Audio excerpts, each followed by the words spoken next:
Olá, tudo bom? Hoje eu vou falar para você o que acontece no seu coração, nas artérias, no seu sistema cardiovascular quando você toma café. Durante muito tempo, as pessoas acreditaram que o café fazia mal para o coração, aumentava a pressão e devia ser evitado, principalmente quando a gente tinha mais de 50 ou 60 anos.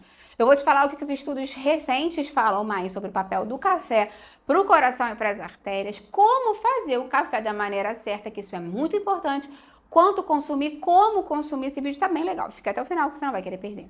Antes de começar, eu quero perguntar quantos anos você tem e quantos cafés você toma por dia. Escreve pra mim aqui embaixo nos comentários. A gente sabe que conforme a gente vai envelhecendo, o nosso corpo todo vai envelhecendo, né? É normal que a nossa circulação também passe por um envelhecimento que muitas vezes é silencioso, né? As artérias vão perdendo elasticidade, o fluxo de sangue pode diminuir, a pressão arterial tende a subir, o coração precisa trabalhar cada vez mais para levar oxigênio por todo o corpo. A gente sabe, inclusive, que o endotélio, que é a parede dos vasos sanguíneos, também vai envelhecendo com o tempo. Essa camada funciona como um centro de comando da circulação, ela que decide quando o vaso tem que relaxar, quando o vaso tem que contrair, quando controlar a passagem de substâncias para os tecidos, né, que vão passar lá realmente do sangue para os tecidos-alvo e até mesmo, enfim, né, outras questões relacionadas à formação de coágulos e processo inflamatório. O endotélio saudável, a parede saudável dos vasos, produz uma substância chamada óxido nítrico. Essa substância faz as artérias relaxarem, melhora o fluxo de sangue e reduz o esforço que o coração precisa fazer para bombear o sangue. O problema é que com o passar dos anos, esse revestimento vai sofrendo esse envelhecimento, esse desgaste natural, né? Claro que também tem outras coisas que podem prejudicar isso, como a pressão alta, que prejudica o coração e os vasos sanguíneos, o diabetes, o colesterol elevado, o cigarro, né? O tabagismo é péssimo para o coração, o sedentarismo, uma alimentação rica em ultraprocessados aceleram esse envelhecimento do endotélio. Então, o endotélio pode passar a produzir menos óxido nítrico, perde um pouquinho essa capacidade de proteger os vasos e a circulação fica menos eficiente. Então é aí que alguns dos compostos presentes no café podem ajudar a nossa circulação. Muitas vezes a gente pensava que o café era rico em cafeína e por isso tem que ter muito cuidado. Mas o café é muito mais que cafeína. Apesar da cafeína ser a substância mais conhecida e associada ao café, o café tem centenas de compostos bioativos. Tem o ácido clorogênico, a trigonelina, as melanoidinas, que são substâncias com forte ação antioxidante e anti-inflamatória. E é justamente por causa desses compostos que o café vem chamando tanta atenção da ciência. Todos os dias a gente sabe que o nosso organismo produz radicais livres, que são aquelas moléculas que infelizmente são capazes de danificar proteínas e até mesmo o DNA das nossas células. Em excesso, elas aceleram o envelhecimento do endotélio e favorecem aqueles processos inflamatórios que eu falei para você, que aumentam o risco de problemas de doenças cardiovasculares, infarto, AVC e tudo mais. Os antioxidantes do café ajudam justamente a neutralizar parte desse estresse oxidativo, protege as células dos vasos sanguíneos e preserva a função normal do endotélio. E tem um detalhe muito interessante, porque estudos observam os benefícios do café até mesmo em pessoas que consomem café descafeinado. Então isso mostra que grande parte dos efeitos benéficos da bebida não depende só da cafeína. Na verdade, eles parecem ter mais relacionados, na verdade, ao conjunto de compostos bioativos presentes naturalmente no café. Ou seja, quando a gente fala do benefício do café para a circulação, a gente está falando da bebida como um todo, não só da cafeína, tá? Esse é um ponto bem importante. Então, o que acontece no nosso corpo quando a gente consome o café? Quando a gente consome o café, em poucos minutos a cafeína começa a agir logo no cérebro, bloqueando a adenosina, que é uma substância responsável por aumentar a sensação de sono, cansaço. Então, já ajuda a dar aquele pique, aquele ânimo, aquela disposição. Mas, além disso, outros componentes presentes no café, né, naturalmente, começam a interagir, por exemplo, com o endotélio, como eu te falei. Diversos estudos sugerem que eles ajudam a preservar a função dessa camada que reveste os vasos e favorecem a produção do óxido nítrico, né, aquela molécula que é responsável por relaxar as artérias. Então, com os vasos funcionando melhor, a circulação fica mais eficiente, os tecidos recebem oxigênio e nutrientes com mais facilidade. Assim, esse efeito não acontece como um passe de mágica, só depois de alguns goles, ele faz parte de um processo e depende de um consumo habitual dentro de um estilo de vida saudável, óbvio, né? E tem um outro dado ainda muito interessante, grandes estudos internacionais que acompanharam milhares de pessoas ao longo de vários anos, observaram que o consumo moderado de café teve relacionado a uma melhor saúde cardiovascular e, em algumas populações, a menor calcificação das artérias. Então, isso significa que o café pode ajudar de forma complementar nos vasos sanguíneos, mas também na questão de formação de placas e aterosclerose.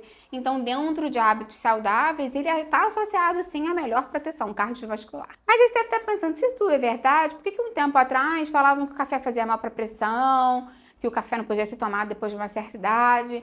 Tudo depende, na verdade, do que acontece na rotina da pessoa, porque logo após tomar o café, obviamente, né, você vai ter realmente uma pequena elevação temporária da pressão arterial, isso é normal, isso é esperado, principalmente em pessoas que não têm o hábito de consumir o café ou estão mais sensíveis à cafeína.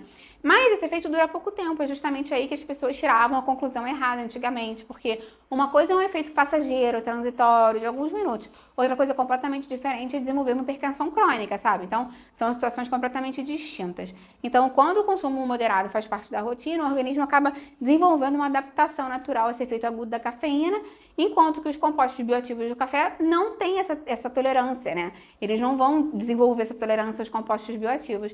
Então, eles continuam exercendo os efeitos antioxidantes e ajudando a preservar a função do endotélio. Então, por isso que ele fica tão interessante. Estudos recentes verificaram já que o consumo moderado de café não aumenta o risco de hipertensão crônica na maioria das pessoas e também não aumenta o risco de doenças cardiovasculares quando inserido numa dieta e uma dieta e um estilo de vida saudável, ou seja, uma alimentação equilibrada, dormir bem, não fumar, não beber bebida alcoólica em grande quantidade, fazer exercício físico, ir ao médico, tomar os remédios prescritos com frequência e tudo mais. Com relação ao consumo do café, tem duas questões que importam muito, como você prepara o café e como você serve o café na hora de consumir.